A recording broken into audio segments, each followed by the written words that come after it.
China యుద్ధ నౌకలు ఇప్పుడు యుద్ధంలో రీతి మారింది. ఇదివరకు వాడి దగ్గర మిస్సైల్ ఉంది, మనం మిస్సైల్ అంతకంటే పవర్ఫుల్ మిస్సైల్ తయారు చేయాలి. వాడి దగ్గర యుద్ధ విమానం ఉంది, మనం అంతకంటే మంచి యుద్ధ విమానం తయారు చేయాలి. వాడి దగ్గర యుద్ధ నౌక ఉంది, వాడు కంటే మనం ఇంకా ఆధునికమైన యుద్ధ నౌక తయారు చేయాలి. ఇలాగ వాడు ₹1,00,000 ఖర్చు పెట్టాడు, మనం 10 లక్షలు ఖర్చు పెడదాం. వాడు 1,00,00,000 ఖర్చు పెట్టాడు, మనం 10 కోట్లు.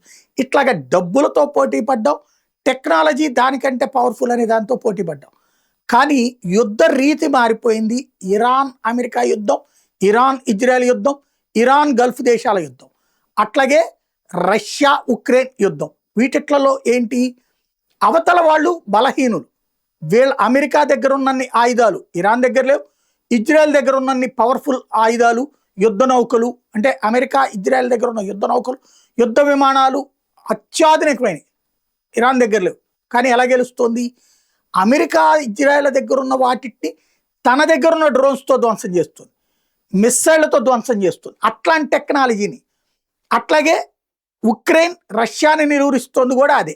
అట్లాగే తమ దగ్గర ఉన్న డ్రోన్లతో కొడుతోంది, దెబ్బతీస్తుంది. అంటే అవతలోడి దగ్గర 1,000 కోట్ల రూపాయలు విలువైంది ఉన్నా సరే వీళ్ళు ₹1,00,00,000 విలువైన దాంతో నాశనం చేస్తున్నారు.